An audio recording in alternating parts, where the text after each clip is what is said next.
Thank you.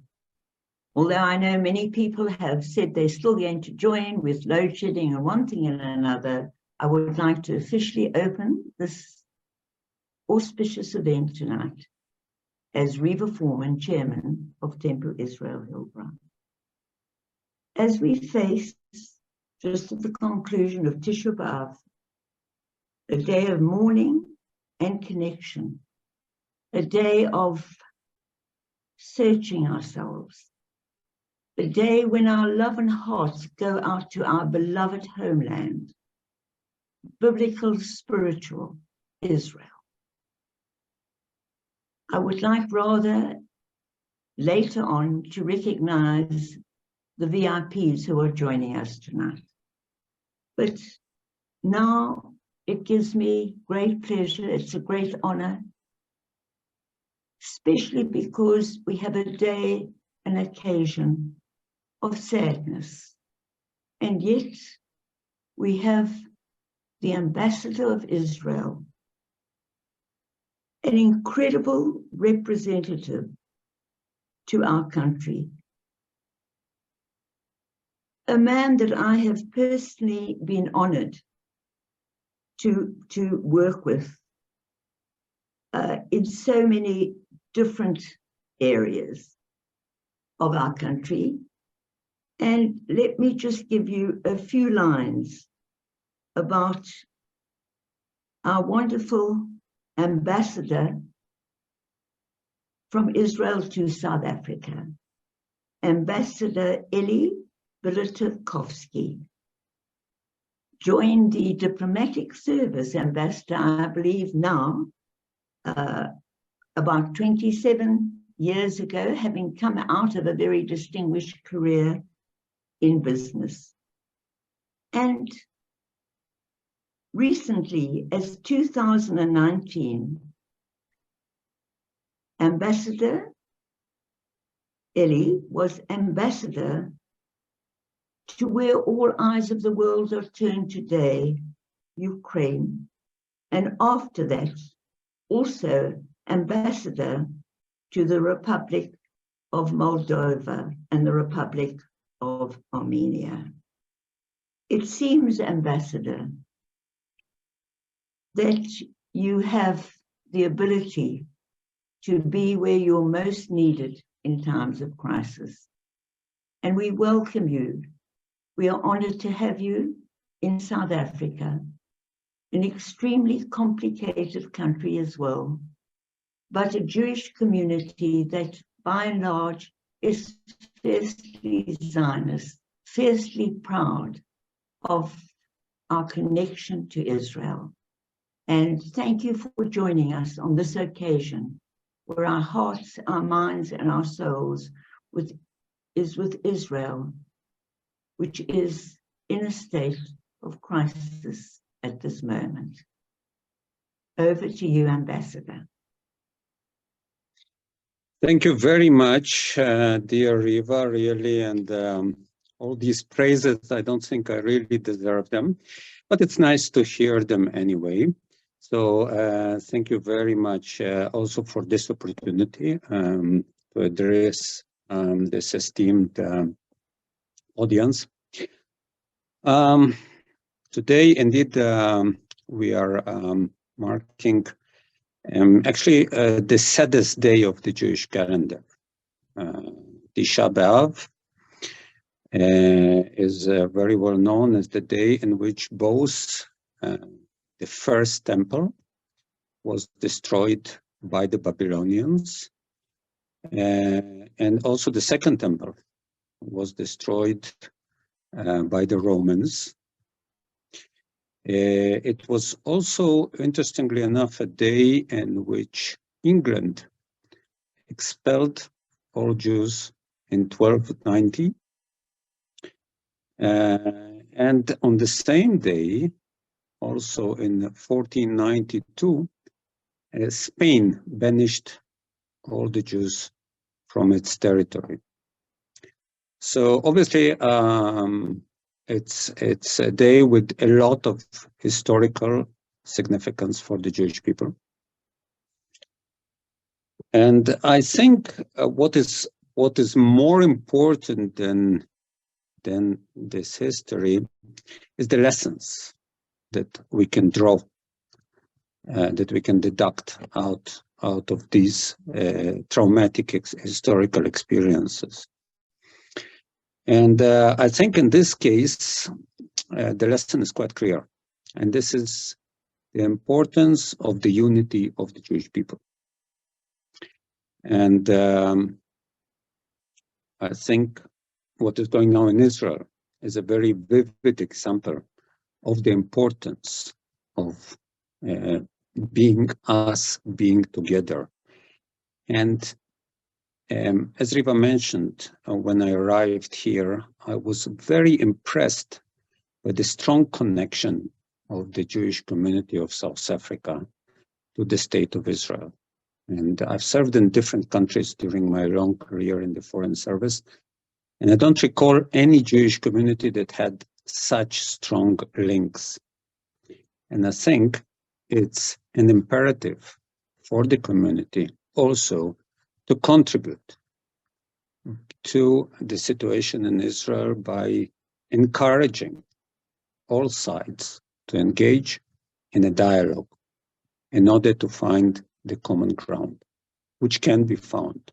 The divisions are not that strong. And I'm sure that eventually a compromise will be found. But I think the importance of this connection between the diaspora Jews and the people of Israel, and particularly the South African community, is crucial to finding this kind of compromise. And again, we only have one country, and that is the state of Israel.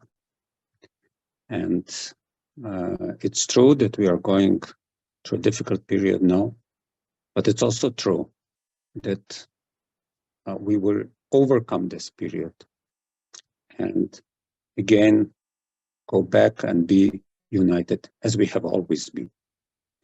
So I would like to thank Riva very much for organizing this event.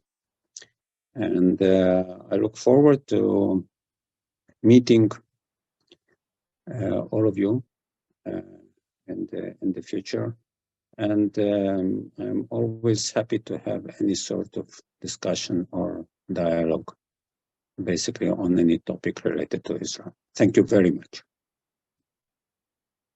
Ambassador, thank you. We are in your debt as always, and we are honored that is the right ambassador at this moment in time on Tisha B'Av and on the state of Israel and the state of the world that we face. Thank you, Ambassador. I know your time is precious, and we look forward to many dialogues with you in the future. Thank you so much. Thank you, Riva. Thank you very much. Thank you. It now gives me pleasure to hand over to Rabbi David Benjamin, who spent his youth growing up and doing his degree of law at the Cape Town University. And as his father before him was a rabbi here, they decided to do Aliyah to Israel. And it is my great fortune that David and I met at a conference, not sure which one it was. It could have been the World Zionist, could have been Progressive Judaism, but we became connected, and we remain connected with David representing the rabbinical position at Temple Israel, albeit from Israel itself.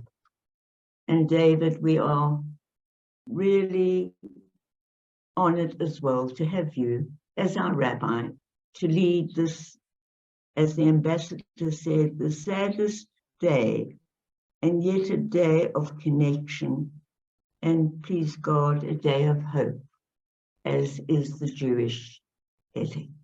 Over to you, Rabbi. Thanks for the introduction, Riva.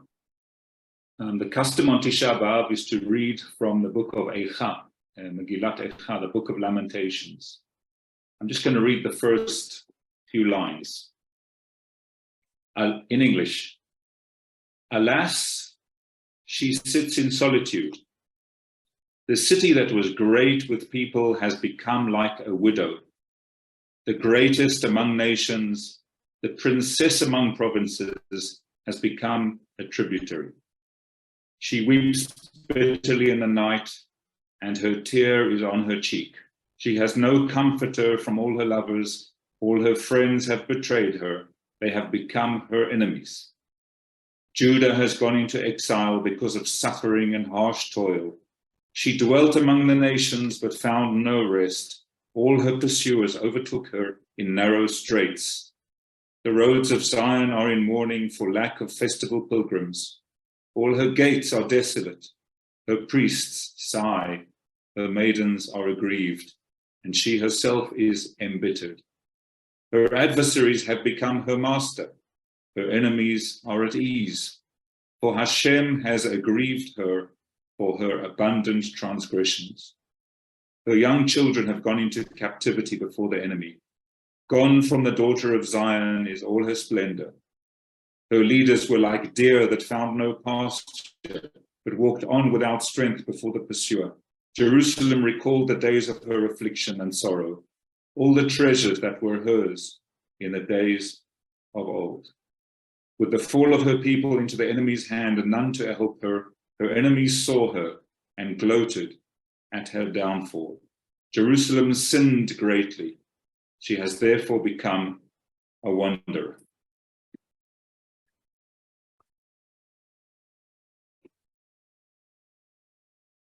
The explanation given for the reason for the destruction of the temples, perhaps the best known explanation is Sinat Chinam. Sinat Chinam means baseless hatred.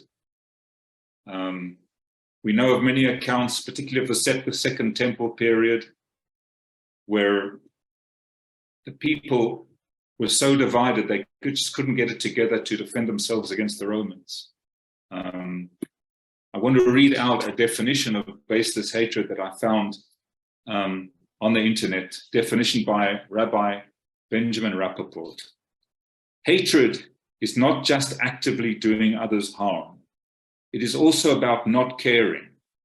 It is about seeing others in pain, others in danger, and not caring enough to get up and do something. If we think about treating others like they do not exist, is the greatest hatred. The custom now is to pray mincha, the afternoon prayer, before the sun sets. I don't know what the situation now is in Johannesburg, but the sun hasn't yet set in Israel, so bear with us. Going to pray from the Mishkan Tefillah Sidur. So those of you who have a copy, welcome to join me. I'm on page 338. אשרי יושבי ביתך, עוד יהללוך סלע, אשרי העם שככה לו, אשרי העם שאדוני אלוהיו. Move to Kaddish, Reader's Kaddish. יתגדל ויתקדש שמי רבה, בעלמא דברה חירותי, וימליך מלכותי, בחייכון וביום מכון, ובחיי לכל בית ישראל, בעגלה ובזמן קריב, ואמרו אמן. תשמרה במברך, לעלם עולם מעלמיה יתברך, יתברך וישתבח ויתפאר ויתרומם ויתנשא, ויתהדר ויתעלה ויתעלה, שמי דקודשה בריחו, לעילה מן כל ברכתה ושירתה, תושבחתה ונחמתה, דמירן בעלמא, ואמרו Amen. We continue with the Tfilat Amidah, the 18 benedictions. The custom is to stand for the Tfilat Amidah and face the direction of Jerusalem. Adonai sefatai tiftach, ufi yagi tehilatecha.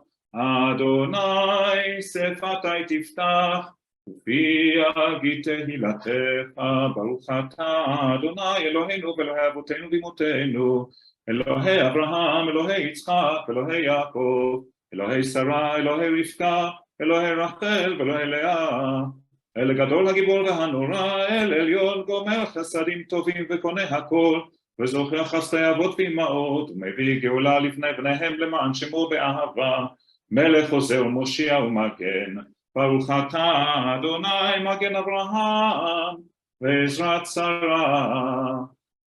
אתה גיבור לעולם אדוני מחיה מתים, אתה רב להושיע, משיב הרוח ומוריד הגשם, מזריח השמש ומוריד הקר, מכלכל חיים בחסד, מחיי מתים ברחמים רבים, סומך נופלים ורופך אוהלים, ומתיר אסורים, ומקיים אמונתו לשני עפר. מי כמוך בגבורות, ומי דומה לך, מלך ממית ומחיה, ומצמיח ישוע ונאמן אתה לחיות מתים, ברוך אתה אדוני מחיי המתים. קדושה, page 82 if you're following. נקדש את שמך בעולם, כשם שמקדישים אותו בשמי מרום, ככתוב על יד נביאך וקרא זה אל זה ואמר, קדוש קדוש קדוש, אדוני צבאות, מלוא כל הארץ כבודו, לעומתם ברוך יאמרו, ברוך כבוד אדוני ממקומו, ובדברי קודשך כתוב לאמור, ימלוך אדוני לעולם, אלוהיך ציון לדור ודור, הללויה לדור ודור נגיד גודלך, ולנצח נצחים קדושתך נטיש, ושבחך אלוהינו מפינו לא ימוש, לעולם ועד, ברוך אתה אדוני האל הקדוש. This is a time for silent prayer, but I also read the blessings in English, the following blessings. You grace humans with knowledge and teach mortals understanding. Graciously share with us your wisdom, insight, and knowledge. Blessed are you, Eternal One, who graces us with knowledge. Return us to your Torah and draw us to your service, and in complete repentance restore us to your presence. Blessed are you, Eternal One, who welcomes repentance. Forgive us, for we have sinned. Pardon us, for we have transgressed. For you pardon and forgive. Blessed are you, Eternal One, abounding in forgiveness. Take note of our affliction and make our struggles yours. Redeem us swiftly for your name's sake, for you are the mighty Redeemer. Blessed are you, Eternal One, who redeems Israel. Heal us, O God, and let us be healed. Save us and let us be saved. Grant full healing to our every illness, wound, and pain. Blessed are you, Eternal One, who heals the sick. Bless this our year and its abundant harvest for good. Grant blessing throughout the earth and satisfy us with your goodness. Blessed are you, Eternal One, who blesses the years. Sound the great shofar to proclaim our freedom. Raise a great banner for our oppressed, and let the voice of liberty be heard in the four corners of the earth. Blessed are you, Eternal One, who redeems the oppressed. Pour your spirit upon the rulers of all lands. Guide them that they may govern justly. O may you alone rule over us in steadfast love and compassion. Blessed are you, Eternal One, who loves righteousness and justice. And for wickedness let there be no hope. And may all the errant return to you, and may the realm of wickedness be shattered. Blessed are you, Eternal One, whose will it is that evil shall vanish from the earth. Toward the righteous, toward the pious, toward the leaders of your people Israel, toward those who choose sincerely to be Jews, and toward us all, may your tender mercies be stirred. O God, grant a good reward to all who trust in your name, and number us among them forever. Blessed are you, Eternal One, the staff and the stay of the righteous. And turn in compassion to Jerusalem, your city. May there be peace in her gates, quietness in the hearts of her inhabitants. Let your Torah go forth from Zion, and your word from Jerusalem. Blessed are you, Eternal One, who gives peace to Jerusalem. May truth spring up from the earth. May justice look down from the heavens. May the strength of your people flourish through your deliverance, for we continually hope for your salvation. Blessed are you, Eternal One, who causes salvation to flourish. Hear our voice, Eternal our God. Have compassion upon us and accept our prayer with favor and mercy. For you are a God who hears prayer and supplication. Blessed are you, Eternal One, who hearkens to prayer. And to this prayer today we add for Tisha B'Av the Anenu prayer. Anenu Adonai Anenu bעת ובעונה אחת, כי בצרה גדולה אנחנו, ואל תסתר פניך ממנו, ואל תתעלם מתחינתנו, כי אתה אדוני אל חנון ורחום, עונה בעת צרה, פודה ומציל בכל עת וצוקה. ויצעקו אל אדוני בצר להם, וממצוקותיהם יצילם. Please answer us, dear God, in this hour of distress. Do not hide your face from us and do not ignore our supplications. You are a merciful God. You answer us in times of distress. You redeem us and save us in times of danger.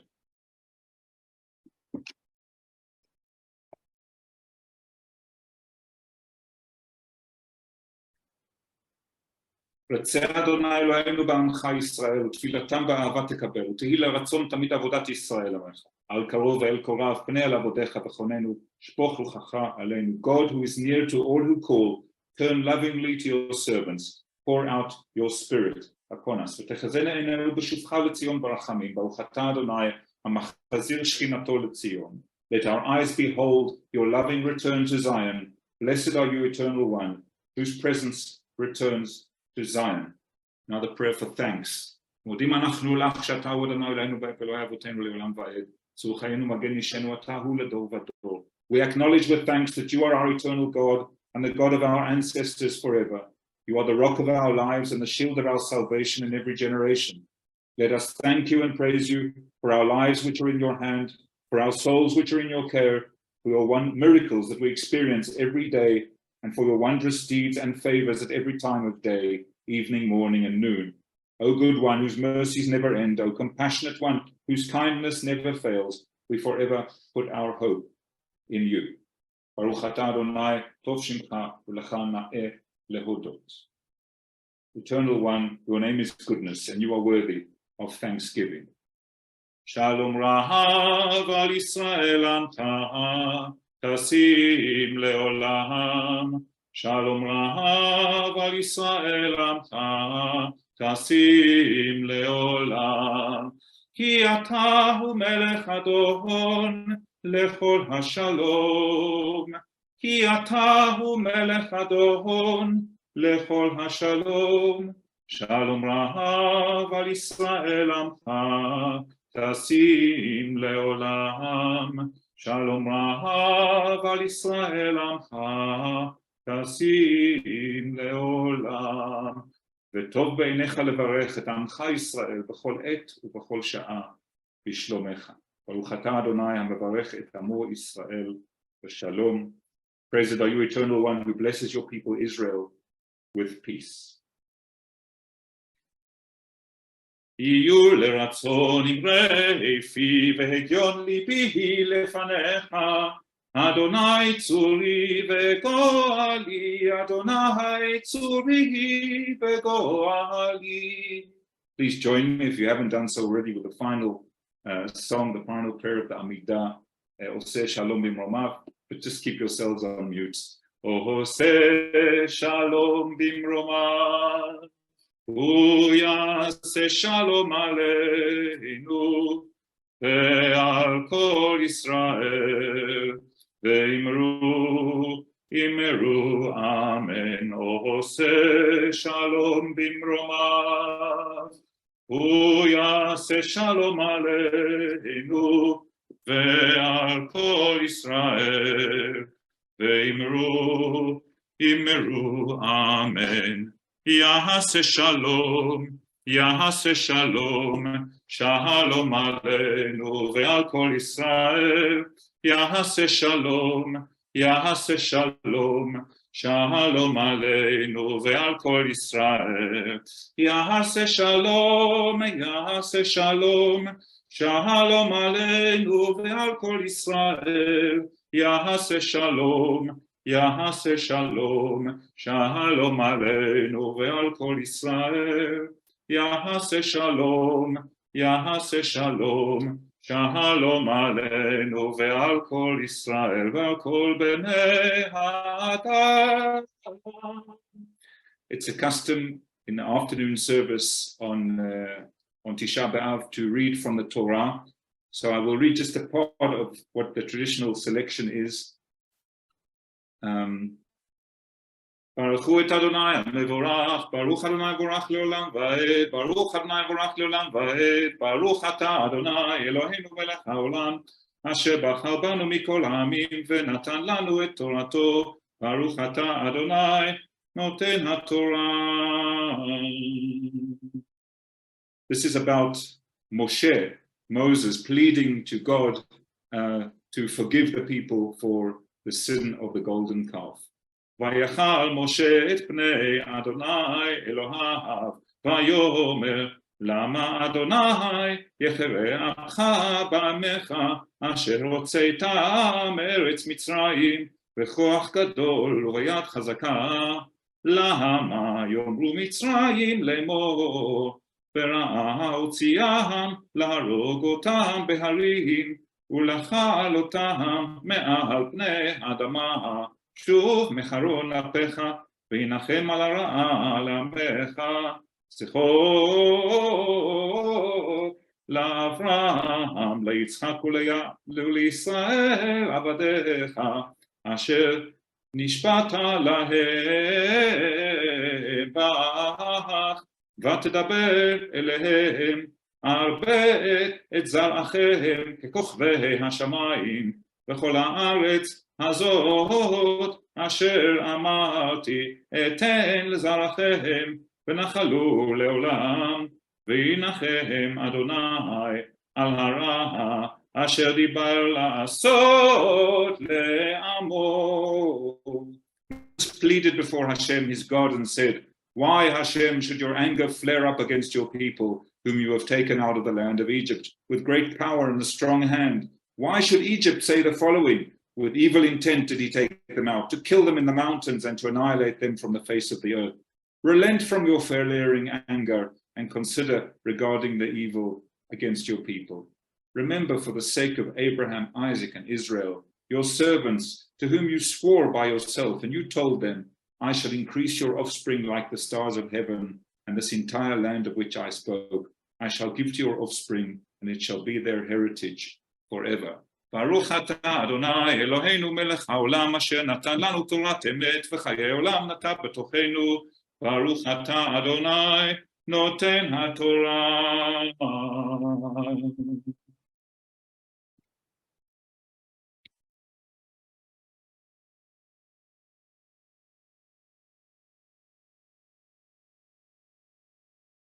We conclude this service with Aleinu L'Shabeach.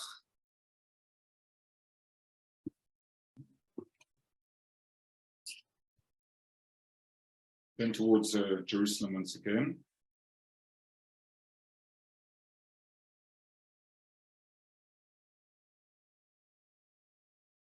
עלינו לשבח לאדון הכל, לתת גדולה ליוצר ראשית, שנתן לנו תורת אמת וחיי עולם נטע בתוכנו, ואנחנו קוראים ומשתחווים ומודים לפני מלך מלכי המלכים, הקדוש ברוך הוא, שהוא נוטה שמיים ויוסד ארץ, ומושב יקרו בשמיים ממעל, ושכינתו זו בגובה מרומים.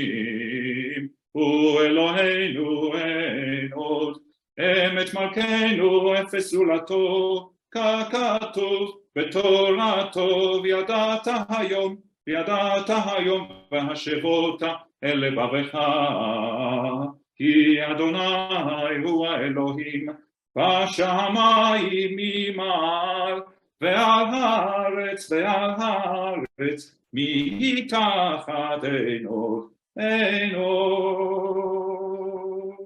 ככתוב בתורתך, אדוני ימלוך לעולם ועד, ונאמר והיה אדוני למלך על כל הארץ.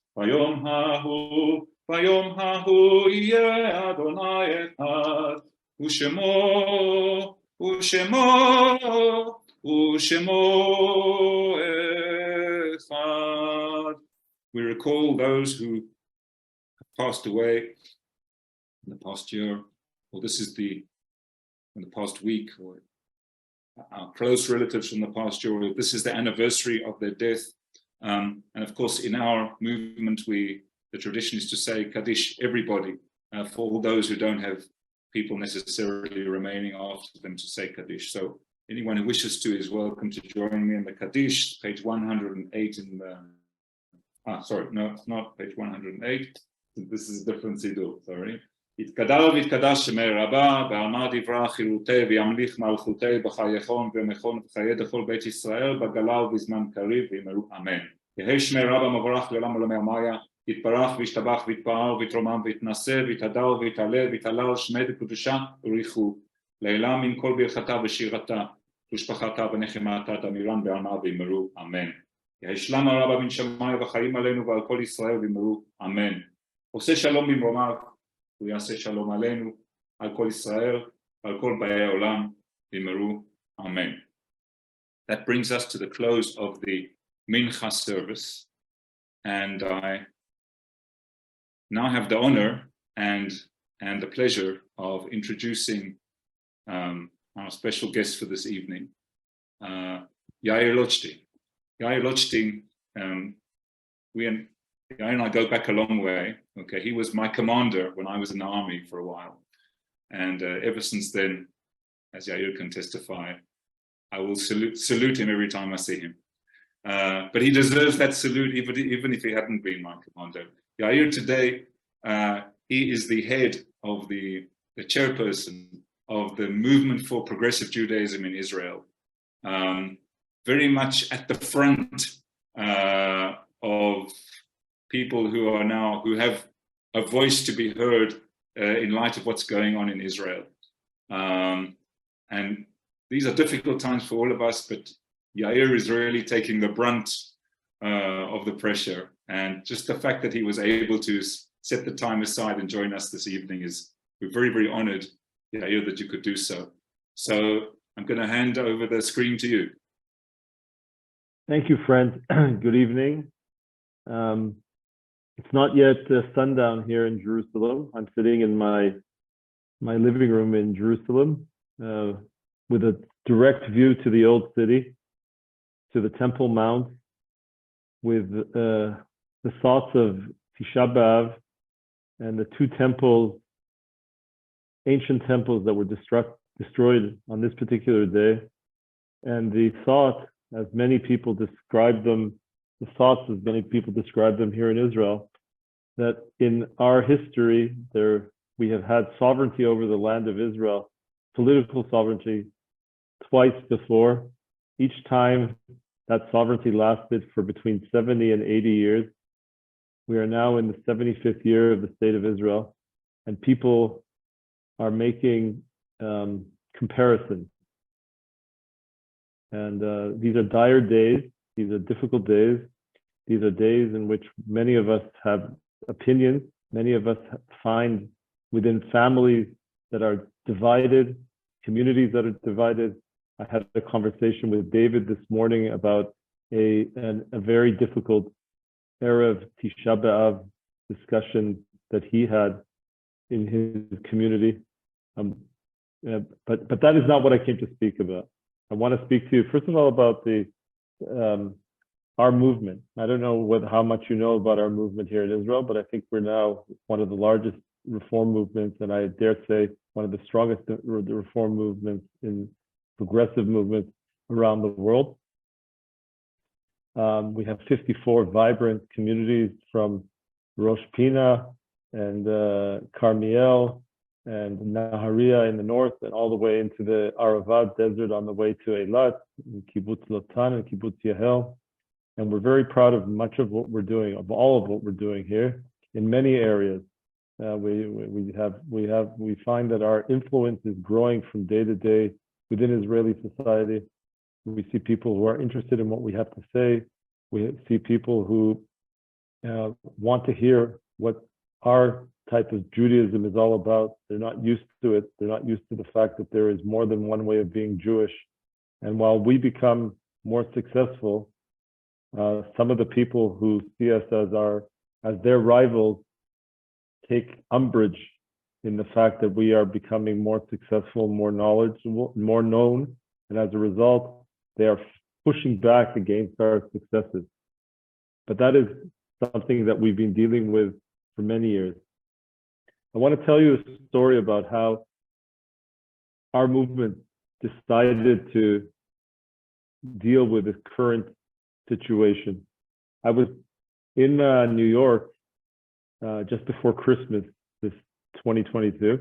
I flew there for some reform matters, issues regarding the World Zionist. I'm also very involved in the World Zionist Congress elections and issues regarding the World Zionist, the national institutions. I serve in the name of the reform movement, the global reform movement, and Artsenu as the deputy chair of Karen Kayemet Israel, the JNF, global JNF.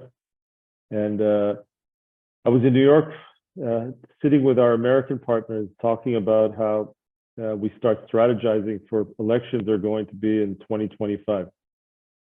And at the end of that 2 or 3 days that we had in New York, I decided for the first time in many, many, many months, I dare say a couple of years, to take a few days off while I was in the States. And David mentioned our military past. So one of the things that I got to do while I was in the military was to be sent when I was a lieutenant colonel for a year to the Judge Advocate General School of the American Army. And during that year, I made a very good friend who now teaches law at a law school. He has a chair at a law school in a small town in Texas, a place called Lubbock, Texas. It is an Eckvelt, as my mother would say, the end of the world. And I flew there right after I finished my business with he is half Jewish and his wife is Panamanian. He was in the military the American military for many years. And he invited me to come join his family for Christmas. I had not been out of Israel for Christmas since I made Aliyah from Canada in 1979. And it was sort of I said, okay, I'll do that. I have it'll be an opportunity to sort of get away from the day-to-day tourists of Israel and some of the stuff that I deal with on a day-to-day basis. And I was enjoying myself. And then it became clear that on the 29th of December, the new government of the state of Israel was going to be sworn in.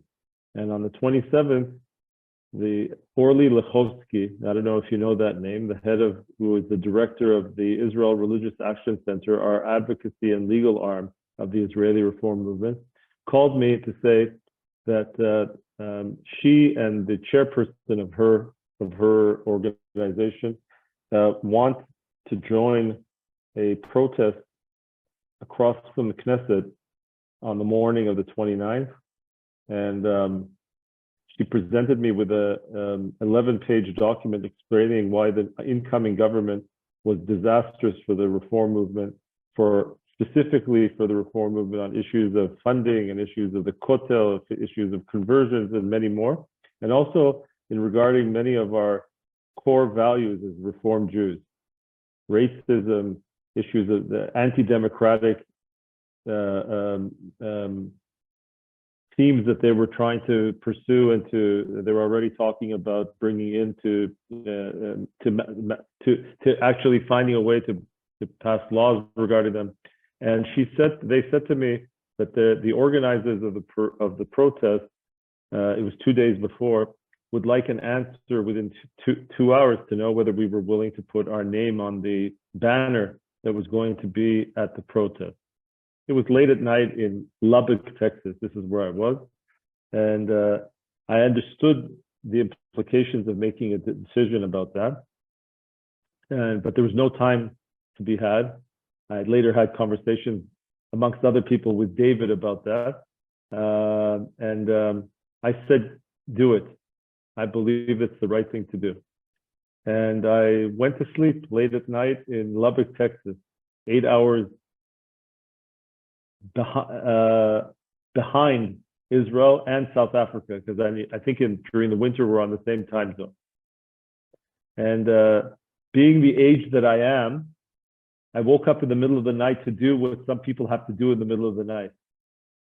And I made the fatal mistake of looking at my phone. And when I did so, there was over 100 messages that I received from rabbis, from community leaders, from my own board members saying, how dare I make that decision? How could I make a decision like that was putting our movement into the midst of this political brouhaha?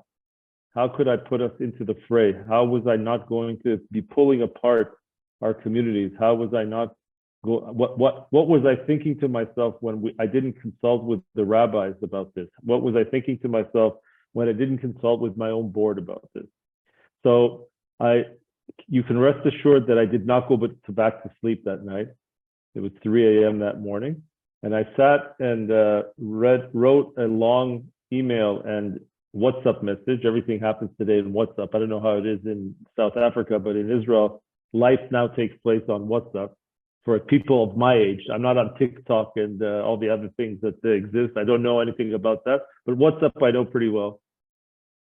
And I wrote a very long message explaining what the reasons for my making the decision and why I made the decision, and understanding that myself as a lawyer, I'm pretty much of a process person, but that there was no time, that I understood that there was need to confer with the rabbis, to understand that the communities were very worried about a decision like that because it could be very divisive, and explaining to my own board why I had to make that decision.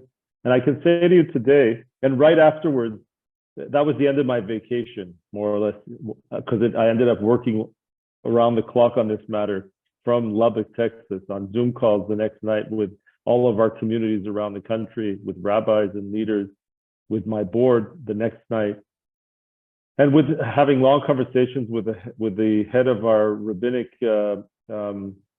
council here in Israel, Rabbi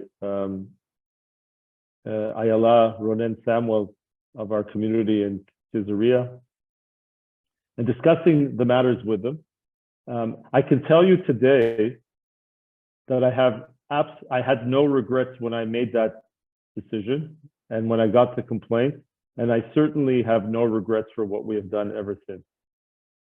What we find ourselves now during 7 months now, we're now, I think, the 30th Shabbat, this coming Shabbat of demonstration, is with us being the only religious stream in Israel to take a very straightforward position against the government's positions on most of the matters,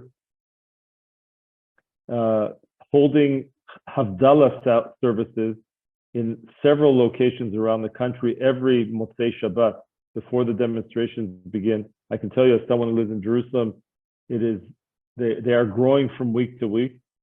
In Tel Aviv, in Haifa, in Ra'anana, in Modi'in, in other places around the country, to see pictures of our communities, of members of our communities, standing at the junctions outside the junction, 6 members of the community in Kibbutz Lotan in the Arava, with their flags as cars go by them every Erev Shabbat, Motzei Shabbat. 12 people, 15 people, 150 people, members of our communities who are joining in the protest movement here in Israel, being a place where communities from abroad want to join us when they're here. The CCAR, the Central Conference of American Reform Rabbis, who came together with 250 odd rabbis who marched together with us under our banner, with communities from around the world, from Europe, with people from Artsenu who got together, the Reform umbrella organization for Reform Jews around the world, including from South Africa, who joined us. And I'm very proud of the fact that and the support that we get today from our friends and supporters around the world is very important to us, to understand that this is not a matter only for the Israeli people, but it's a matter for the Jewish people. There was a time just before Pesach when things were put on the back burner. I think I heard the later parts of the ambassador's words that there was an attempt through the president's under the auspices of the president to try to come to some sort of agreement. And during that time, the question was whether the protest movement was going to go on the back burner. And we had discussions within our movement as to whether what we do when there's this respite. We all understood through the brilliance of the leaders of this protest movement that it is absolutely unacceptable to stop the protests at this time.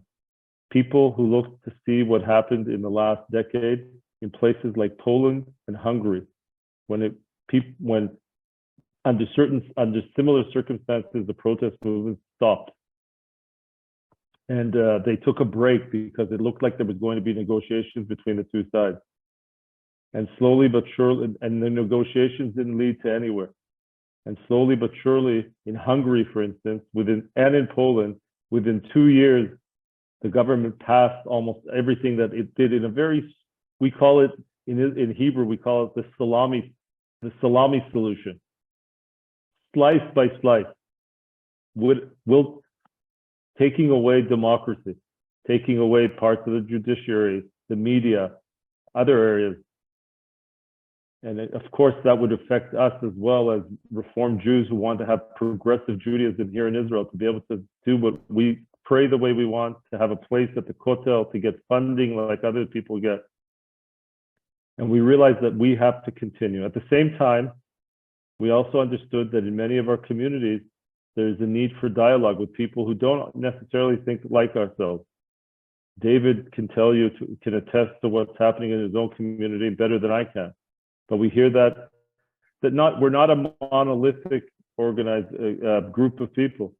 I would say that most people who are in the reform, members of the reform movement or their communities in Israel, lean more to the left, to the civil rights side of things, and less so to the beliefs of the current government. But there are voices that are others, and it's important to give them a place within our communities. To find in Jerusalem, there is a movement that's called the common Baita Mishutaf, the common house, the common home, in which people try to.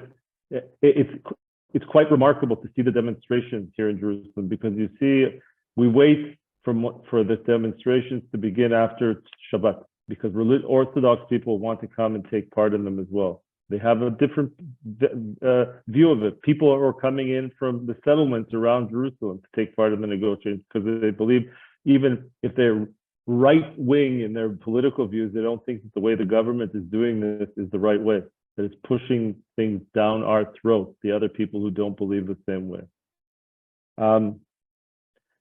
I'll give you two vignettes, and before I talk about reasonableness and some of the other things that the government is planning for us moving forward.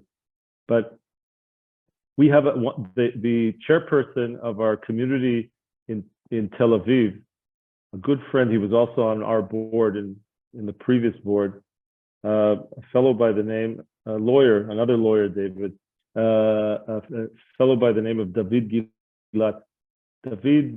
David has a difficult life story, because his brother, Alav Shalom, was disappeared in the Yom Kippur War, never to be found.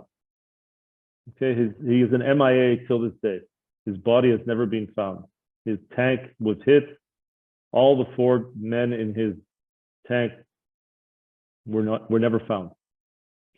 And he told us just before Yom Ha'atzmaut and Yom HaZikaron, he spoke to our board about his feelings about his brother. But he has recently, I could show you pictures of the two of us at demonstration this week here in Jerusalem. He has decided to come out with a sign that he goes to demonstrations along with a lot of families of bereaved families of soldiers who've lost their lives, with signs saying that they believe that under the circumstances that we are undergoing right now with this government, their brothers and sisters died in vain. That's what his sign says. That's how deep the feeling is. The other vignette I'll tell you is a personal story as well. A couple of months ago, I had some computer problems, and I phoned my to-go person, guy my age, early 60s, Naftali, lovely guy, who comes and fixes the computers whenever there's a problem. And I said to Naftali, I got a problem with something, and can you come and fix it? He says, for sure, I can come fix it, but you should know that this is the last time I'll be, one of the last times I'll be able to do that. I said, what's going on? Is everything okay with health-wise? He said, yeah, everything's fine health-wise, but I can tell you that my wife and I have put our house up for sale and we're leaving the country. I can't live here anymore. Can't be here anymore. Can't take it anymore. See the demographics. I said, Naftali, you're overdoing it. You're overstating it. I felt as if I'd been given a shot to my stomach. He said, I can't be here anymore. I see the dangers of what's happening in this country. Now, I'm not in that position. What he added, which was the most shocking, he's the son of a Holocaust survivor. And he said, my mother, Alea Shalom, who was a Holocaust survivor, would give me her blessing for leaving. Now, those are difficult things to hear. I'm not there. I'm out there every day, along with folks like David, who I meet, with Nancy, who I see is on the call as well at the demonstrations, but many other people who are out there fighting the fight. I believe, I have this sign. I don't know whether you can see it because of the, I'll unblur myself so you can see the sign. This is our slogan for, sorry, I'm trying to, sorry. Can you see that now? We can see it, thanks. Okay, so it says, what it says is, in the Shema Yadut Nagena La Demokratia. Sorry, I can't get I can't find where I can unblur myself here. But the Shema Yadut Nagena La Demokratia. Sorry, I'm trying to make it. Anyhow, in the name of democracy, in the name of Judaism, we will defend. In the name of Judaism, we will defend democracy. That is our slogan. That is our belief. We bring a different Jewish narrative, one that believes in political rights, it believes in democracy, it believes in equality, and we will continue to do so. This week was a particular, and we've been doing so every week, the banner under our banner, and often 3 or 4 times a week, being in the demonstration. We've also called upon IRAC, the Israel Religious Action Center, to draft a document, which a draft copy of it I'm holding in my hands as we speak, looking as a visionary document, saying one of the issues in Israel is that we don't have a constitution. Israel has basic laws, but we have no constitution. It's one of the problems within this country. But there's much talk amongst many of the protesters now is that to take it one step further, that this is an opportunity to sit down and talk about a written constitution for this country. And we at IRAC, at the Israel Religious Action Center, have a speciality in the matters of religion and state. And we asked IRAC and its brilliant leader, Orly Lechovsky, to draft the chapter of a future constitution which will talk about religion and state, about matters relating to freedom of religion, of religious services, marriage and divorce, conversion. What does it mean? What does Shabbat in Israel mean? About military service, who gets exempt and who doesn't get exempt, about holy places in general and the Kotel in particular, about kashrut, about the connection between Israel and the diaspora, how to make sure that people who are not, that all Jews around the world feel that this is their home. How do we ensure that? And it's a brilliant document. My board, we had a meeting last Friday during a long day, a wonderful day that we had in Kibbutz Sde Boker. We went over this document for several hours, and I've now gotten a new draft version of it to bring before the board. We're going to move forward with that. We're very happy with that. We want to do that. This week was a difficult week because we believed that perhaps we could stop. We stopped some of the things. The government at the beginning wanted to pass. They had 4 different ideas about how did they want to change our democratic nature. They wanted that to quickly pass this unreasonable, this issue of reasonableness, and ensuring that courts could no longer find that administrative acts of the government can be declared unreasonable. That passed this week after a long battle. But they have other plans. They have plans to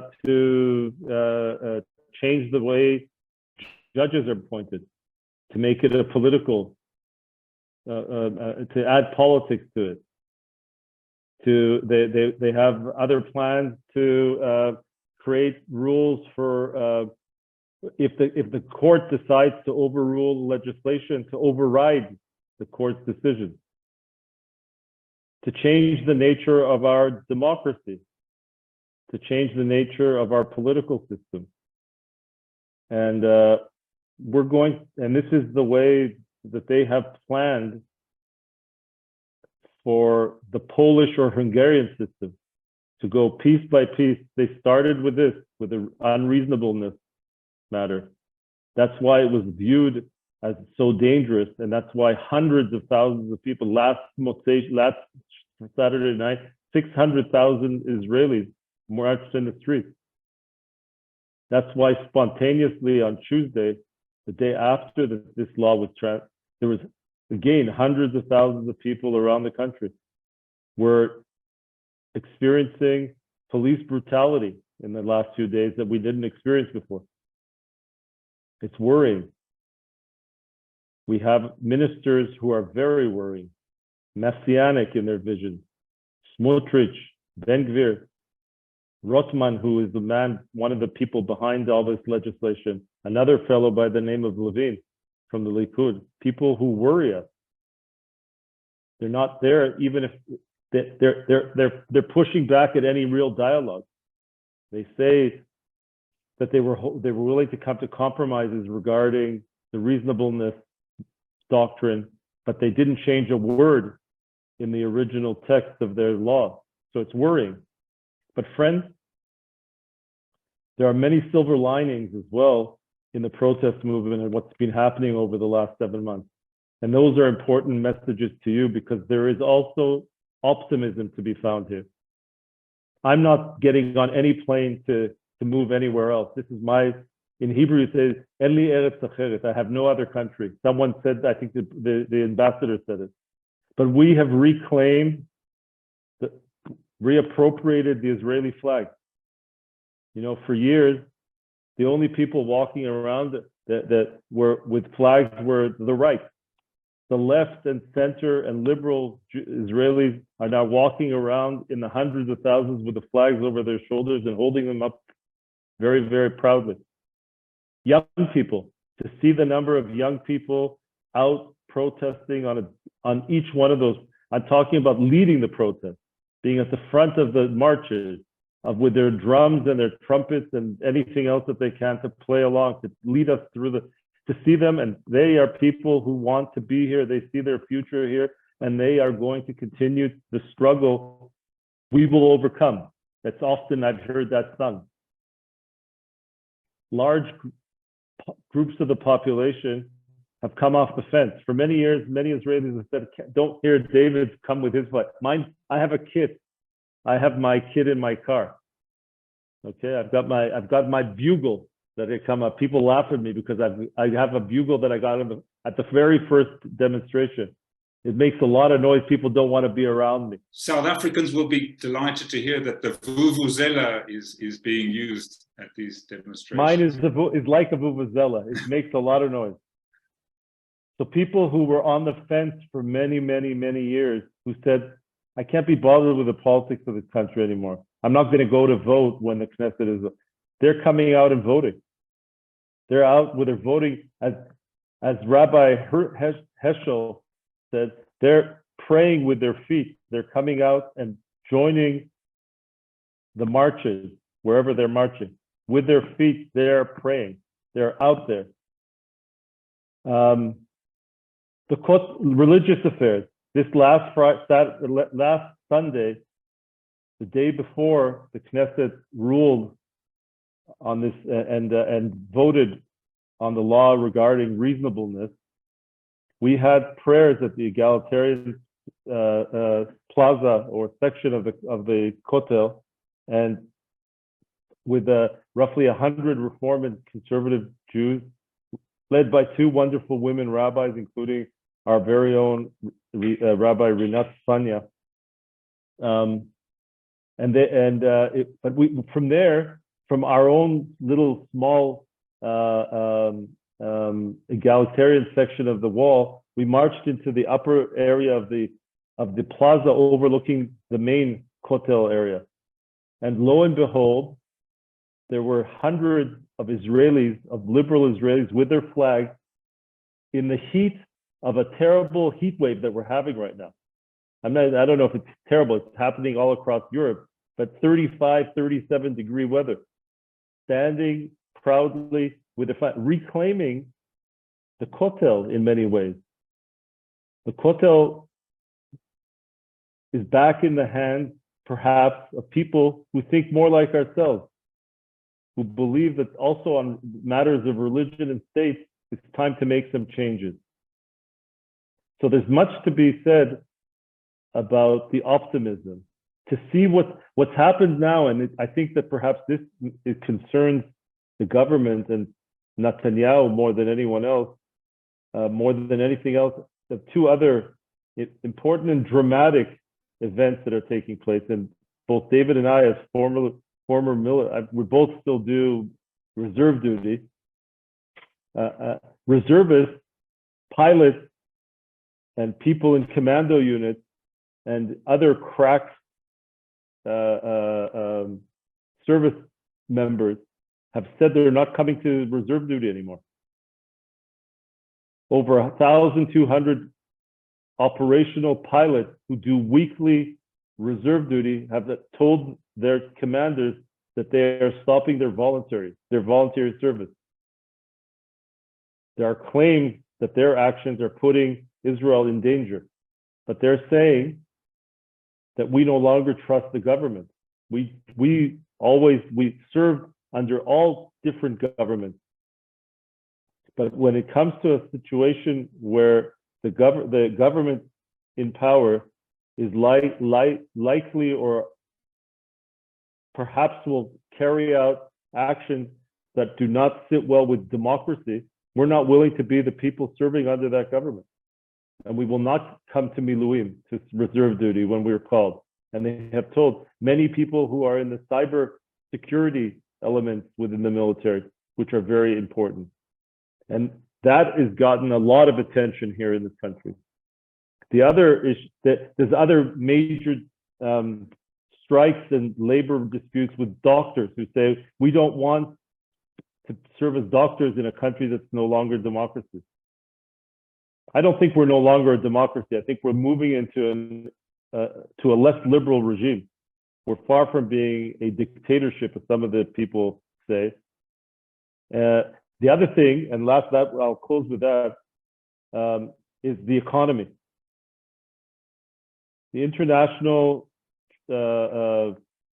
organizations such as Moody's, and the other major banks are rolling back Israel's credit rating.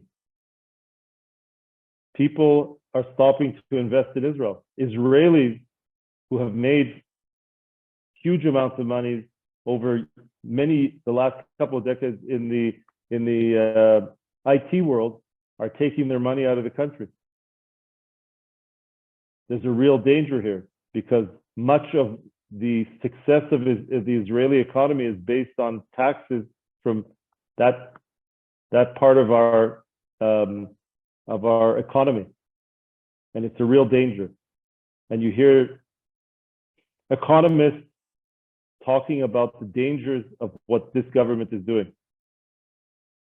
And the government and Netanyahu says we're now going to sit down with folks and try to find a way to move forward with the rest of our changes, the rest of our reform, where we see it as a coup in a more in a manner in which there'll be dialogue with the opposition. But I have had the opportunity to meet with many, through my position, with many of the political leadership in this country. And I dare say, and I'm sorry to have to say this to you, dear brothers and sisters abroad, that many of those people do not trust a word that Netanyahu says. It's very, very, very troubling. They don't believe him for whatever he will say. There are other rays of light, because today I read an editorial in one of the Haredi papers saying maybe we shouldn't be supporting this because the pendulum will one day swing and this will be against us. People realize that perhaps Netanyahu, who says the pendulum was too liberal, went to too much of a liberal and took it to the other side, people maybe understand a little bit more that there's going to be terrible repercussions if this is not stopped. And I am hopeful. With all I said, I see the silver lining. I like to say that as the fast ends here in Israel, I like to see the half a cup that's full as opposed to the half a cup that's empty. But I want you folks to understand that it is a very difficult time, and I'm really thrilled at the opportunity to be able to have spoken to you. Riva, who was on another call with us with roughly 2,000 American Jews 2 nights ago, wrote me during the call saying, maybe you'll join me with my community in Johannesburg. So I said to her, first of all, I want to come and visit your community because I've heard so many wonderful things about it. And I look forward to the opportunity to do that. I have never been to South Africa. My daughter was a madricha at your camp out in Cape Town a few years ago. And I look forward to getting to know your community better. I know that what the ambassador said is that many of South Africa's Jews are ardent Zionists. They believe in the state of Israel. They believe in the future of the state of Israel. As someone who made Aliyah from Canada to Israel 44 years ago, I believe in Israel. I want my children to have a good place to live here in this country, to be able to have a good, safe, secure place to live in, a place where they can bring up their children and my grandchildren, God willing, one day. I look forward to seeing you when you come visit us. And I want to thank you, Riva. I'm sorry. I realized I've been talking for far too long, David. You haven't shut me up. So. No, I wouldn't. We would never shut you up. And David, I'm jumping in here to say thank you so much for, even during that whole webinar, for accepting the invitation virtually 48 hours before, because we look to the Israel Movement for Progressive Judaism to guide us in South Africa in many ways. And the bond between us, as we know, is unbreakable. And all I can say is thank you. And I'm handing straight back to Rabbi David. And I look forward to having you here very soon. Let me just say, I hope I was not you didn't come away depressed from what I said, because I do believe that there are many silver linings here, and that we have to look at those as well, and to look at the half a cup that's open, and to be able to lean in. Rabbi Rick Jacobs talks about the fact that you need to lean. It's very easy to now say for liberal people around the world, Jews amongst us, to say, I'm leaning out. I've had enough of Israel. I don't want to deal. This is the time to lean in. This is the time to lean in and say, I care about Israel, to show your support. I know that it's sometimes sensitive in different places around the world, but it's important to show your support through writing letters to your rabbis, writing letters to the consul, to the ambassador here in South Africa. I don't know whether to come in, to standing outside. That you don't do in South Africa. But, no. The reality here is that it would be counterproductive. But I think you can see from the ambassador's instant, he agreed last night. We can see from the ambassador's instant acceptance that he understands fully and appreciates the moment in our history. And as he said, Baruch Hashem, there can be peace, there can be an accord. But we're very, very proud of your decision, although it went against the grain. I like that, because now everyone knows that Baruch Hashem, it was Hashem talking to you when you made that decision. So back to our colleague, Rabbi David. Yeah, do you need to go now? Yeah, I actually do, because I have another appointment that people are waiting for me. But I want to say thank you, and it is a thrill for me for the second time to be with David as he leads the service. The last time he did so was in his own community here in Israel, and I was thrilled to be with him there. I look forward. You have the privilege of having such a wonderful rabbinic leader, and his voice resonates all over the country. And thank you, David, and thank you, Nancy, as well, for his Eshet Chayil, I dare say, behind the scenes, helping him. I don't know whether she's still on the call, but thank you to both of you for everything that you're doing. And David, a big hug, and a big hug to all of you around the world. I would have opened it up for questions, and I apologize that I can't. If you want, I have 3 minutes, a couple of questions if you want. But that is all I can do, because I really am a little tested for time right now. Thank you. Rabbi David, over to you for those 3 minutes. There's a question in the chat. It says, is there any way that the Likud coalition government will fall and new elections may happen? I don't know what you think, David, and your guess is as good as mine, as good as mine, but I don't believe that that's a possibility. They have a very solid 64-member Knesset, and I don't think that any one of those coalition partners have an interest in taking the government apart. They're getting huge budgets for religious affairs. I mean, some of the laws that they're already, one of the ultra-Orthodox parties, the day after this reasonableness issue was passed, submitted a draft bill to the Knesset saying that they believe that moving forward, yeshiva buchers service should be made equal to military service, and that their study of Torah is equivalent to our children being in the military. Unacceptable. That will blow this country apart. If they think that is going to bring, but they believe. I'm going back to your question, or to the question in the chat. If anyone they think they have the power to do that. Netanyahu this morning in an interview on American television said that the opposition now understands that we can do whatever we want. That's what he said to ABC News this morning. Unbelievable. And I think that he's going to have to understand that that's just not true. But because a majority in the Knesset is not necessarily a majority within the state. And it's very, very troubling to hear him say that today. And he said, this reasonable matter is a silly matter.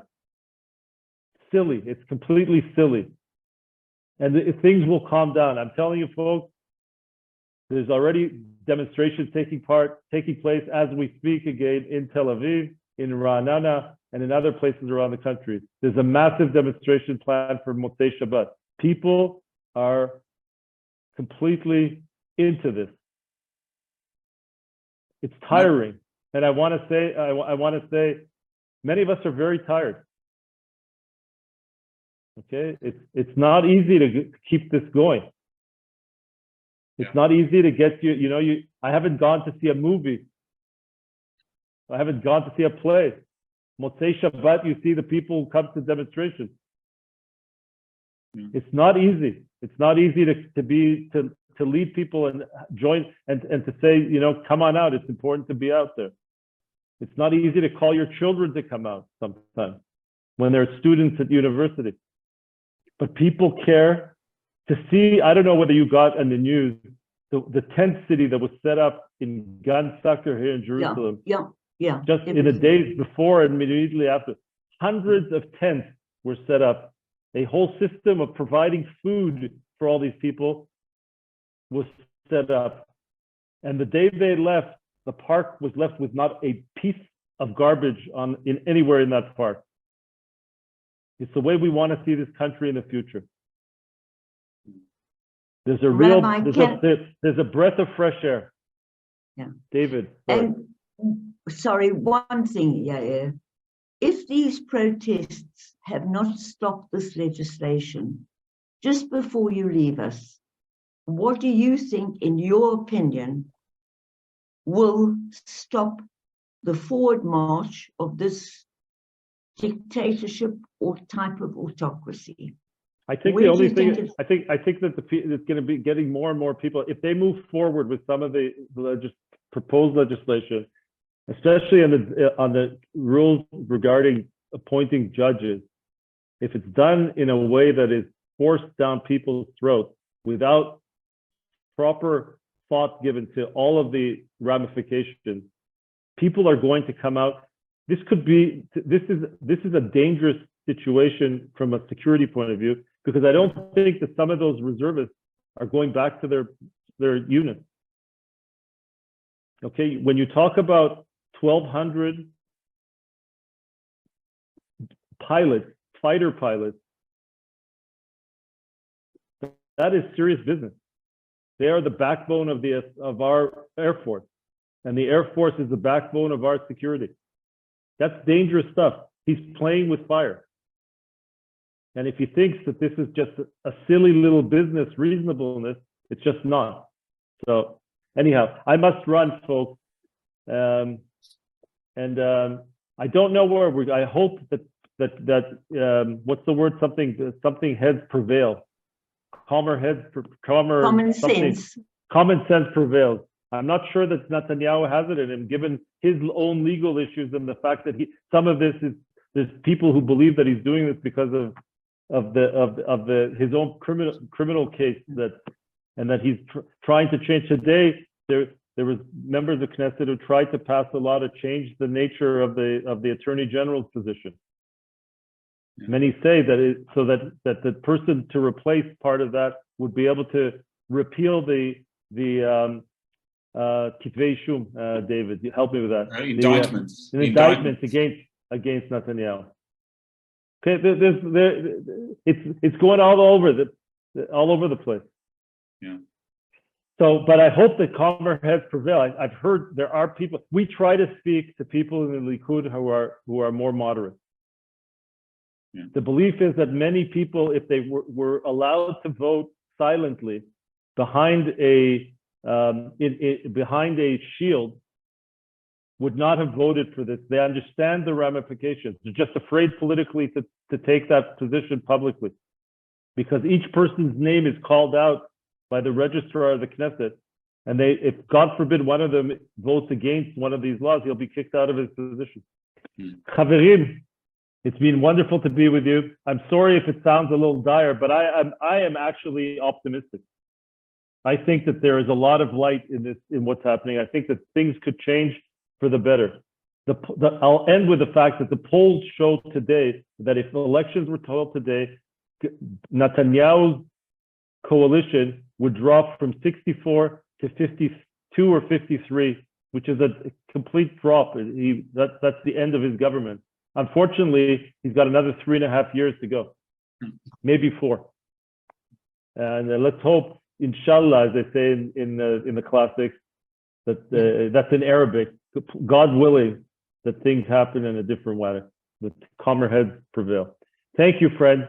Litraot. Come visit us in Israel. We look forward to having you in our community.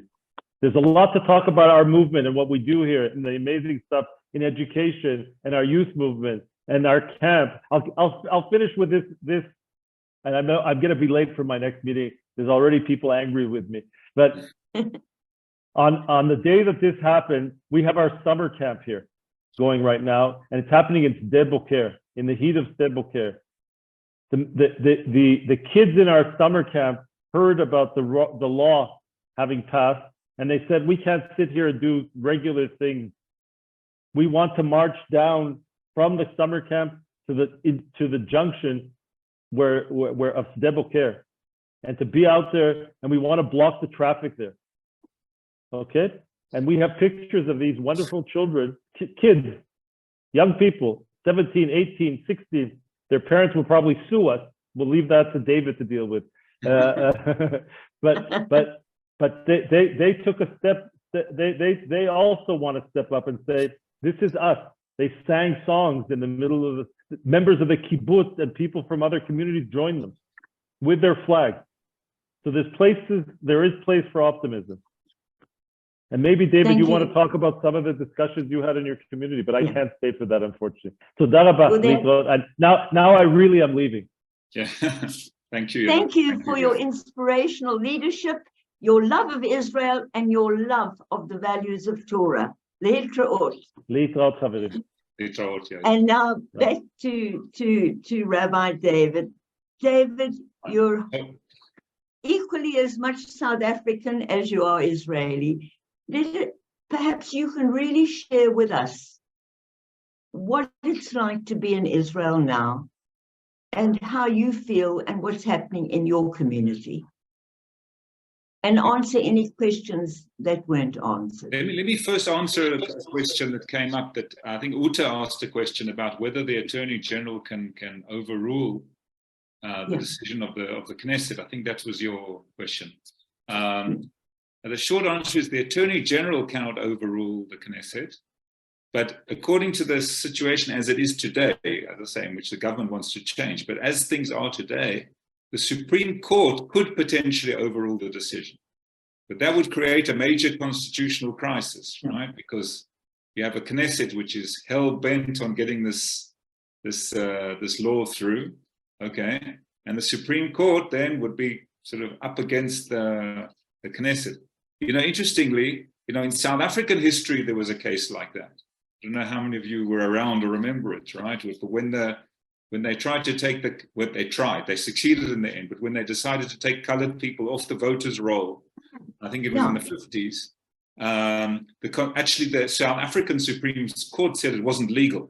Okay, and then what they did is they just rearranged the parliament. They put more senators in the parliament so that they could overrule the South African Supreme Court. So I've actually seen a precedent of how this can happen and how a constitutional crisis can play out. I mean, we really hope it doesn't come to that. I can think of all sorts of elegant ways that the Supreme Court could deal with this law and kind of, in a way, interpret it in such a way that it won't be as damaging as it could potentially be. But what most people are worried about is not so much this law, which, as I say, is worrying, but it's rather the idea this is just the first stage.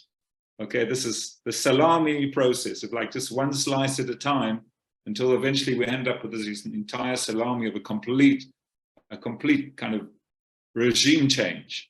Okay, which is what people are very concerned about.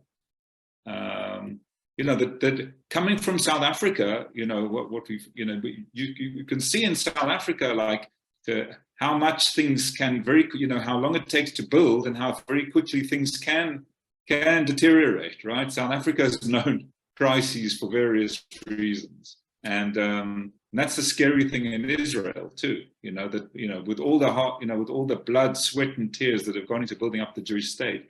And there's a feeling now that things are starting to unravel in some senses. Again, I don't think any of this is final. It could all be turned around. It really is in the hands of the government. I think Netanyahu is kind of, what he's doing is trying to he's juggling, and he's trying to keep a lot of balls in the air. Okay. At the end of the day, his most important aim is to stay in power, right? Everything else is kind of subservient to that. But he wants to try and keep everybody happy. He can't. So he sort of goes from he throws bones to various elements at various times. and tries to keep everybody happy. Whether this can hold up, I don't know.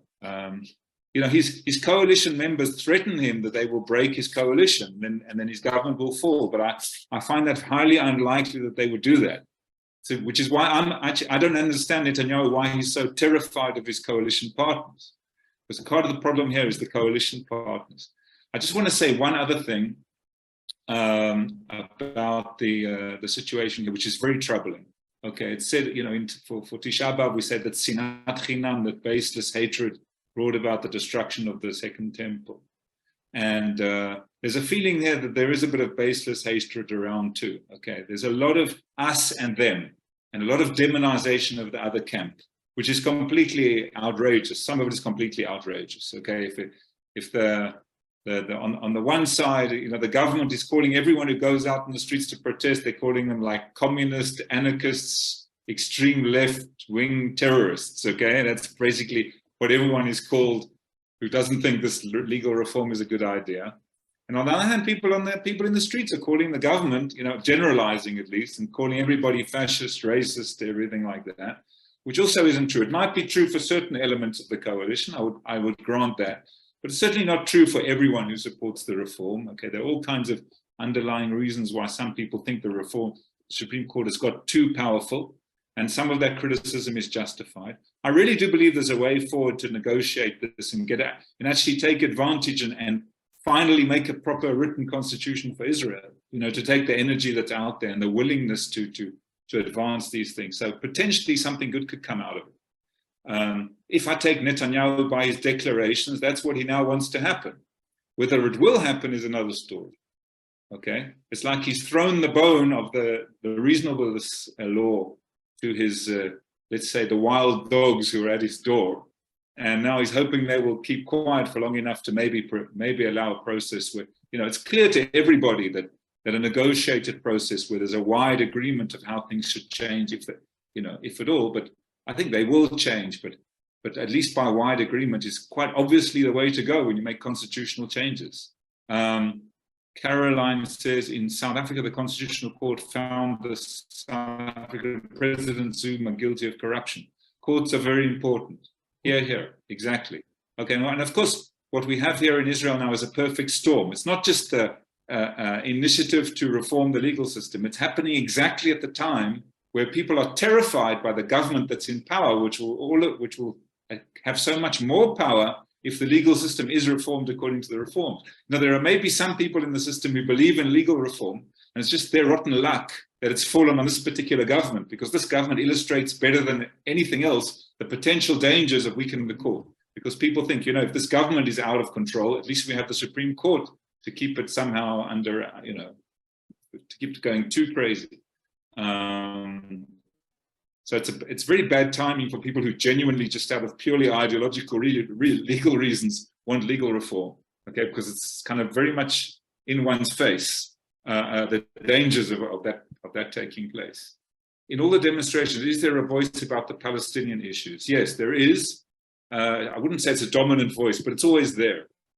And all these issues are tied up in a way, because even if we somehow get through the issue of legal reform, probably a week, well, let's say the day after that, the government will come up with something else outrageous, maybe on the Palestinian issue, maybe on other issues of religion and state, etc. Okay, the legal reforms have attracted so much protest because they deal with, it's not just about policies, it's about changing the rules of the game, right? Completely for eternity. At least that's the plan. And which is why it's so sensitive. It's not about enacting certain policies. And certainly on the Palestinian issue, religion and state, that's more about policy. So that's also going to be potentially troubling down the line, given the nature of the coalition. Absolutely. And so that is an element in the demonstrations, but it's not the main element. And there is a concern that the demonstrations will kind of lose some of their impetus if that is given too much focus, right? Mm-hmm. Because remember, in these demonstrations, there are also people from the right wing who are demonstrating against the legal reforms. And that unity needs to be maintained. At the moment, according to surveys, the majority of Israelis oppose the legal reforms. About 60% of Israelis. So that obviously includes people of all political stripes. But the government is just turning a deaf ear. I mean, that to me is the problem. Okay, if I read out that definition of baseless hatred. If we think about treating others like they do not exist, okay, that's the problem. I mean, I think if anything, that's the most harmful, the most hurtful thing, right? Is that the government is just ignoring a huge part of the population. And the fact that now reservists and pilots, etc., are now saying we're not going to volunteer our services anymore. You know, I don't know whether they're going to follow through with that. I have a feeling that most of them won't follow through with that. Okay, because military service here is kind of a sacred. It is a sacred cow, justifiably so. But the government should hear it as a cry. It really is crying out, people, and why the government is at the moment being completely tone deaf to those cries. You know, just because you can, you have a very small majority in the Knesset. Okay, doesn't mean you have to, you know, use that authority or abuse that authority, you know, to upset so many people. You know, I think once you're in the government, you're the government of everybody. You're not just the government of the party who brought you into power. Riva. David, can I say something here to Tessa, because I understand her concern. I was also wondering why, 20% of our country, of which how many are Palestinian, Israeli Arab citizens? 22%. 22%. About 22. Let's say 20%.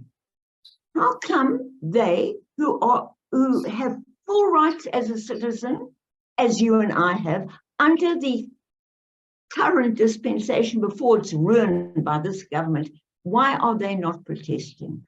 And when I asked, and I have many, many friends who said they're in a cleft stick, if they protest, they might well be the targets of baseless hatred from the extremists in the Palestinian areas. So in a way, we're in the same situation, but we, Baruch Hashem, we can protest. And this is why there are not Arab Israeli citizens protesting, because they themselves are in a terrible conflicted position. They're conflicted twice over. One is for the reason they might become accused of being somehow collaborators or something. And traitors, by sort of playing with the system, by showing that they're part of the system and they actually have a stake in democracy. Okay, that is something. And the other thing is, some of them say, yeah, well, what if we do join, we'll be weakening the protest, okay, because it will allow people already calling the protest left-wing, anti-Zionist, Jew-hating terrorists. Okay, so it's already there. So if the Arabs join, that'll kind of, you know, put you know, play into the hands of the enemy. Exactly. So thank you. So that is probably why. That's my understanding, you know, for both those reasons. Anything else before we wrap it up? Anyway, I'm pleased to say that Tisha B'Av is now officially over in South Africa, certainly, but also in Israel. And the good news is, you know, after Tisha B'Av, we enter a completely different state of mind of what we call the comforting period. Okay, we have like a whole batch now of when we read each week in the synagogue, the Haftarah is comforting. Okay. Something about, don't, you know, even after all the trouble that we're going to suffer and all the travails and suffering, at the end of the day, God will comfort us and everything will be okay. Okay, so that's now, and I really hope that the government are realizing just how dire the situation is, and this really is the time to reach across the aisle, so to speak. Genuinely, you know, the problem is Netanyahu is doing that, but nobody believes him. Okay, he's lost a lot of credit. But if he can somehow prove that he's serious, I mean, that's what's need to be. That is really what needs to be done right now. Yeah. So I think that's it from me. Riva, do you want to just sign off? If anyone, no. If anyone would like to open their mics for me, I'm so thrilled to see the people who are still with us, especially your mom. Nina, hello, darling, and everyone who's just with us. Rana, it's good to see you back. Lily, Ray, Uta. In fact, it was Uta who said, "Why don't we have a prayer session, David?" That reminds me. That reminds me. Yes. We must end with a prayer for the state of Israel. Absolutely. Okay. And I hope Hatikva. And who else? And I put in the chat that I'd really like to thank everyone, especially the leadership of the SAUPJ here. Cape Town couldn't join us, David, because they had a prayer session at the cemetery tonight to mark Tisha B'Av, which had been planned long ahead. But for everyone who's with us, I cannot tell you how much I appreciated Gary, who's the head of the East Coast, and everyone. Brian, you're with us. Give Marlene our love, and we hope, and I know Lael, thank God, is feeling much better.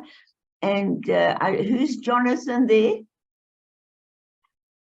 It says Jonathan. My brother. Thank you. You know, I just want to say thank you. Is that your brother? Yeah. Is that your brother? Yes. Fabulous. In who France, else? joining us from Paris. In France. Yeah. With Dan and Leora, I see. And quite Peter from Beit Emmanuel, and Romain from Beit Emmanuel, and all over. And who's Adrian's phone? Adrian's phone. Adrian's I believe phone. Adrian's one of ours, Riva, at Beit Luria. And Sheena, thank you so much as well on behalf of one of our Gauteng shuls for encouraging people. I think that's why I said, for me, Tisha B'Av, it was a day of mourning.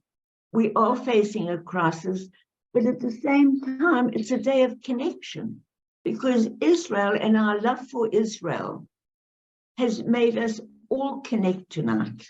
And may that unity, David, become a reality with negotiations and understanding, particularly of the minorities, as we need as well in our country and in our movement as well. So I can just say thank you, everyone, for supporting us. And we do appreciate it. And let our South African Israeli rabbi have the concluding prayer for us and words. And but particular thank you, to Jacob for really at the last moment doing everything he could, as I did. But if it weren't his technical expertise, because I'm useless at all of this, David, we wouldn't be here. So Jacob, thank you so much. Thank you, Jacob. David. Okay, I will, for short of time, I'm going to say the prayer in English, the prayer for, I'm going to use the version that we use here in Israel. Divine Guardian, Rock and Redeemer of Israel, bless the state of Israel, the beginning of our redemption. Shield it beneath the wings of your steadfast love, and spread over it the shelter of your peace. May a spark of your spirit inspire the actions of its leaders, judges, and elected representatives, that they may follow the path of righteousness, liberty, and freedom. Strengthen the hands of those who build and protect our holy land, and grant them salvation and life. Grant peace to this land and everlasting joy to its inhabitants. Be near to all the people of Israel throughout the lands of their dispersion. Plant in their hearts the love of Zion, and may those of our people who are so inspired come to Jerusalem, your city, which bears your name. Spread your spirit over the inhabitants of our land. Uproot hatred, jealousy, and evil. Plant in our hearts love and brotherhood, peace and friendship, and speedily fulfill the vision of our prophet. Nation shall not lift up sword against nation, neither shall they learn war anymore. And let us say, Amen. Amen. And Amen. we'll sing Hatikva. O Lord, Baleva, Enima, Nefesh Yehudi, Omiyah, Ulefate Mizrach, Kadima, Ain Letzion, Sophia. Lord, Tikvateinu, Hatikva Shnot Alpayim, Liotam Chofshi, Be'atzeinu, Eretz ציון וירושלים, להיות עם חופשי בארצנו, ארץ ציון וירושלים.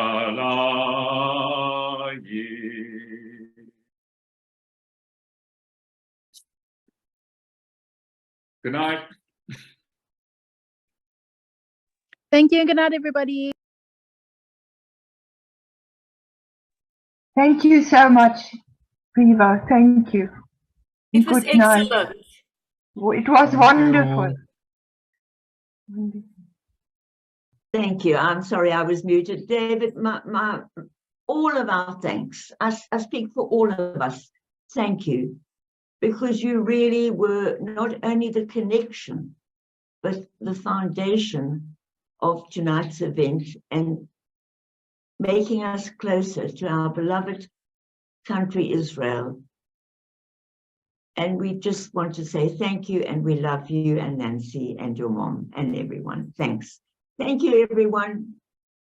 Thank you. Toda rabah. Thanks, Carolyn.